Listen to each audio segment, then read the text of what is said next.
السلام علیکم ورحمۃ اللہ وبرکاتہ۔ رب اشرح لی صدری ویسر لی امری واحلل عقدۃ من لسانی یفقہوا قولی رب زدنی علما۔ سورۃ القاریہ۔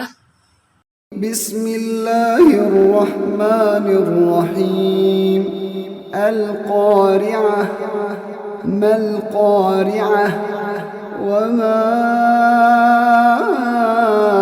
ادراک ما القارعہ یوم یکون الناس کالفراش المبثوث وتكون الجبال كالعهن المنفوش فأما من ثقلت موازينه فهو في عيشة راضية وأما من خفت موازينه فأمه هاوية وما أدراك ما هي نار حامية۔ قاریہ قیامت کے ناموں میں سے ایک نام ہے جس سے مراد ہے عظیم حادثہ، اور یہ اس چیز کو کہتے ہیں جو کھڑکھڑا دینے والی ہو۔ دو چیزیں آپس میں اتنی شدت سے ٹکرائیں کہ ایک خوفناک آواز پیدا ہو، اور پھر کیا کیا اس دن ٹکرائے گا۔ ستارے آپس میں ٹکرائیں گے، پہاڑ ٹکرائیں گے، پھر اسی طرح ہم نے پڑھا تھا پیچھے کہ زمین اور پہاڑ کو آپس میں ٹکرا کر ریزہ ریزہ کر دیا جائے گا۔ تو اس دن چیزیں جو ہیں وہ آپس میں ٹکرائیں گی، اس لیے قیامت کے ناموں میں سے ایک نام کیا ہے؟ قاریہ۔ آپ نے ویسے بھی یہ چیز ایکسپیرینس کی ہوگی اپنی لائف میں کہ کبھی جب دو چیزیں آپس میں ٹکرائیں تو آواز پیدا ہوتی ہے، اور پھر کہاں یہ کہ اس دن سب کچھ آپس میں ٹکرائے، بڑی سے بڑی چیز، چھوٹی سی چھوٹی چیز، ہر چیز ایک دوسرے سے کے ساتھ ٹکرا رہی ہوگی اور ایک شور مچا ہوا ہوگا، تو وہ بہت زیادہ خوفناک آواز ہوگی اور اس میں بہت زیادہ شدت ہوگی، اور کوئی ایک دھماکہ نہیں ہو رہا ہوگا، بہت سارے دھماکے ہو رہے ہوں گے۔ پھر آگے اللہ تعالیٰ فرماتے ہیں کیا ہے وہ کھٹکھٹانے والی، اور کیا چیز بتائیں آپ کو کہ کیا ہے وہ کھٹکھٹانے والی۔ مل قاریہ وما ادراک مل قاریہ، اور پھر اس دن کیا ہوگا، وہ کیا ہے کھٹکھٹانے والا دن؟ جس دن ہو جائیں گے لوگ پروانوں کی طرح بکھرے ہوئے۔ تو القاریہ قیامت کا دن ہے، یوم القیامہ ہے، جس دن انسان پتنگوں کی طرح ہو جائیں گے۔ پتنگوں کو آپ نے دیکھا ہوگا کہ کس طرح وہ بارش کے بعد نکلتے ہیں اور اتنی زیادہ کثرت میں ہوتے ہیں، اور پھر وہ ایک دوسرے کے اوپر چڑھے ہوئے ہوتے ہیں، بڑا ڈائریکشن لیس سی ان کی موومنٹ ہوتی ہے، آ رہے ہیں جا رہے ہیں، کچھ سمجھ نہیں آ رہی ہوتی ہے، ایک ایم لیس سی موومنٹ لگتی ہے، گھبراہٹ والی موومنٹ ان کی فیل ہوتی ہے۔ تو اس دن انسانوں کا بھی یہی حال ہوگا کہ قبروں سے نکل کر وہ ایسے مدہوش ہوں گے، ان کا حال برا ہوا ہوگا، ہر چیز اس دن ٹوٹ پھوٹ گئی ہوگی، ہر کوئی اپنی فکر میں ہوگا، کسی کو کسی کی خبر ہی نہیں ہوگی، باپ بیٹے سے غافل ہوگا، اولاد والدین سے غافل ہوگی، شوہر بیوی سے غافل ہوگا۔ حضرت عائشہ نے رسول صلی اللہ علیہ وسلم سے ایک دفعہ پوچھا تھا نا کہ کیا آپ ہمیں اس دن جو ہیں بھول جائیں گے، ہمیں یاد نہیں کریں گے رکھے؟ تو رسول صلی اللہ علیہ وسلم نے فرمایا تھا کہ کوئی کسی کو یاد نہ رکھے گا، حتیٰ کہ میں بھی تم کو یاد نہ رکھوں گا، کہ وہ جو ہے ماحول ہی ایسا ہوگا کہ ہر ایک کو اپنی فکر پڑی ہوگی، ایک ایسا منظر ہوگا جو کبھی کسی نے دیکھا ہی نہیں ہوگا۔ اور 3 اوقات ایسے ہیں نا کہ جس میں کسی کو کسی کی فکر نہیں ہوگی، کوئی کسی کو نہیں پوچھے گا۔ ایک تو یہ کہ قبروں سے نکلنے کا وقت، پھر جب نامہ اعمال تقسیم ہوں گے، اور جب اعمال جو ہیں وہ تولے جا رہے ہوں گے۔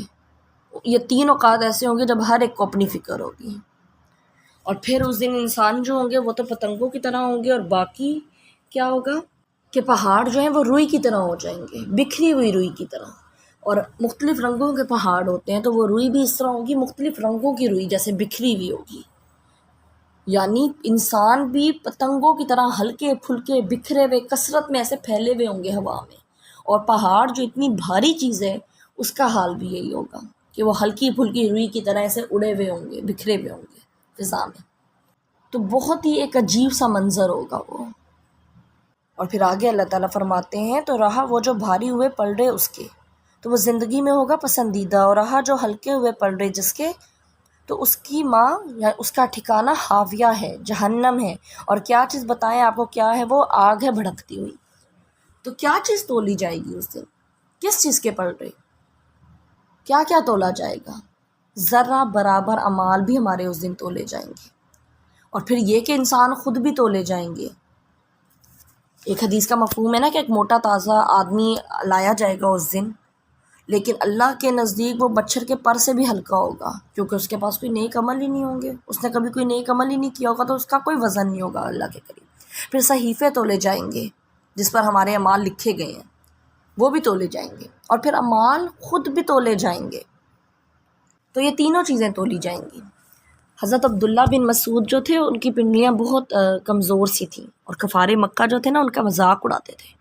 تو رسول صلی اللہ علیہ وسلم نے فرمایا تھا کہ قیامت کے دن ان پنڈلیوں کا وزن جو ہے وہ احد پہاڑ سے بھی زیادہ ہے اللہ کے نزدیک، احد پہاڑ سے بھی بھاری ہوں گی یہ، کیونکہ وہ اللہ تعالیٰ کے راستے میں استقامت اختیار کرنے والے پاؤں تھے، استقامت اختیار کرنے والے انسان کی پنڈلیاں تھیں۔ تو اللہ تعالیٰ تو بہت قدر کرنے والا ہے نا، جس نے جو بھی اپنی چیز اللہ کے لیے استعمال کی ہوئی ہوگی تو اس کا اس دن وزن ہوگا، اور بڑا بھاری وزن ہوگا اللہ کے ہاتھوں۔ پھر اسی طرح جو عالم ہوتا ہے، اس کے قلم کی جو سیاہی ہے اس کا بھی وزن ہوگا اس دن۔ اسی طرح شہید کا جو خون ہے وہ بھی تولا جائے گا اس دن۔ جو قربانی کے جانور ہوتے ہیں، ان کے سینگ، ان کے بال، ان کی کھال، اس کا بھی وزن ہوگا۔ تو مختلف چیزیں تولی جائیں گی اس دن۔ جن کو پھر فائدہ ملے گا، ان کو بھرپور فائدہ ملے گا، ہر طرح سے پھر وہ مزہ اٹھائیں گے جب ان کے اعمال بھاری ہوں گے، ان کا اپنا وزن زیادہ ہوگا، ان کے صحیفوں کا وزن زیادہ ہوگا۔ اور جنہوں نے غفلت میں زندگی پوری گزار دی، ان کو پھر کوئی فائدہ نہ ہوگا، نہ ان کا اپنا کوئی وزن ہوگا، نہ ان کے صحیفوں کا، نہ پھر ان کے اعمال کا۔ یہاں پھر اللہ تعالیٰ فرماتے ہیں کہ وہ جس کے پلڑے بھاری ہوں گے، زیادہ وزن والے ہوں گے، وہ دل پسند زندگی میں ہوگا، ایسی زندگی اس کو ملے گی جس پر وہ راضی ہوگا۔ اور پھر یہ بھی ہوتا ہے کہ جب وہ جنت میں جانے لگیں گے تو جو وہاں کے فرشتے ہوں گے جنت کے، وہ ان کو ویلکم بھی کریں گے، ان کو جنت کی خوشخبری دیں گے، کانگریچولیٹ کریں گے ان کو اس چیز پر جو ان کو ملے گا، ان کی جو من پسند زندگی ملے گی۔ جیسے نا ہم کسی بہت اچھی جگہ پہ جائیں تو جو وہاں کے سیکیورٹی گارڈ ہوتے ہیں وہ بول رہے ہوتے ہیں ہیو اے نائس ڈے یا انجوائے یور ڈے، تو اس طرح وہ ان کو ویلکم بھی کریں گے۔ تو بہت خوبصورت ان کا جو ہے نا وہ استقبال ہوگا، اور ان کے لیے من پسند زندگی ہوگی۔ لیکن وہ جن کے پلڑے ہلکے ہوں گے، ان کا ٹھکانہ کیا ہے؟ حاویہ ہے، جو جہنم کا نام ہے۔ یعنی ان کا یہ مقدر تھا اور وہ ادھر ہی واپس آئے، یہی ان کا ٹھکانہ تھا، یہی ان کی ماں ہے۔ تو جو تو خواہش نفس کی پیروی کرتا ہے تو وہ اس گھڑے میں جا گرے گا، کیونکہ یہی اس کا ٹھکانہ ہے، وہ اسی کے لائق تھا۔ اور پھر وہ گھڑا ہوگا کیسا؟ وہ آگ سے بھرا ہوا ہوگا۔ دنیا میں تو ہم اگر اپنی پسند سے زندگی گزاریں گے تو قیامت کے دن ہمیں اللہ کی پسند کی زندگی ملے گی، اللہ تعالیٰ کی مرضی کی زندگی ملے گی، جو وہ ہمیں دینا چاہیں گے ہمارے اعمالوں پہ ڈیپینڈ کرتے ہوئے۔ اور اگر آج اس عارضی زندگی میں ہم کوشش کر لیں گے اللہ تعالیٰ کو راضی کرنے کی، تو اس دن اللہ تعالیٰ بھی انسان کو راضی کرے گا، اس کو اس کی پسند کا ٹھکانہ دے گا، اس کو راضی کرے گا۔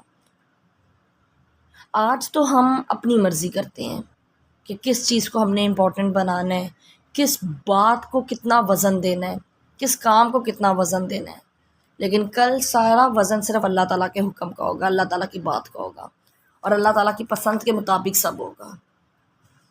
اور اس دن پھر صرف ظاہر نہیں، جو باطن ہے نا وہ بھی دیکھا جائے گا۔ تو وہاں پر جو کامیاب ہو جائے گا وہی اصل کامیاب ہے، اور جو وہاں ناکام ہو گیا تو وہ تو پھر تباہ ہو گیا، برباد ہو گیا بالکل، اس کے لیے تو پھر ہلاکت ہے، کیونکہ اس نے نقصان اٹھا لیا۔ اب وہ ہمیشہ کے لیے کہاں چلا گیا؟ جہنم میں چلا گیا، کیونکہ اللہ تعالیٰ نے کیا فرمایا؟ فَأُمُّهُ حاویہ، کہ اس کی ماں حاویہ ہے، اس کی ماں جہنم ہے، یعنی اس کا ٹھکانہ کیا ہے؟ جہنم ہے، وہی اس کا اصل ہے۔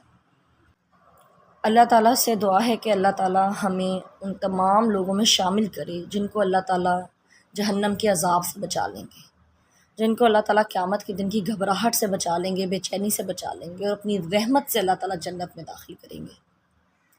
اللہ تعالیٰ ہمیں ان لوگوں میں شامل کرے جو اپنی زندگی کانشیس ہو کے گزارتے ہیں اور اللہ تعالیٰ کو راضی کرنے کی کوشش کرتے ہیں، جن کو اللہ تعالیٰ اس دنیا میں بھی بھلائیاں دے گا اور آخرت میں بھی بھلائیاں دے گا۔ اللہ تعالیٰ ہمیں ان لوگوں میں شامل کر لیں۔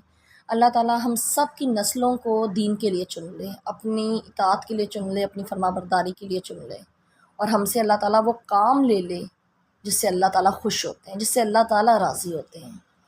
ہمیں اللہ تعالیٰ ان لوگوں میں شامل نہ کرے جن کی ساری کوششیں صرف اس دنیا کو بنانے کے لیے اور وہ اپنی آخرت کو بھولے بیٹھے ہیں۔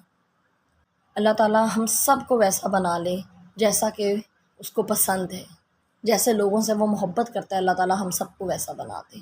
آمین ثم آمین۔ السلام علیکم ورحمۃ اللہ وبرکاتہ۔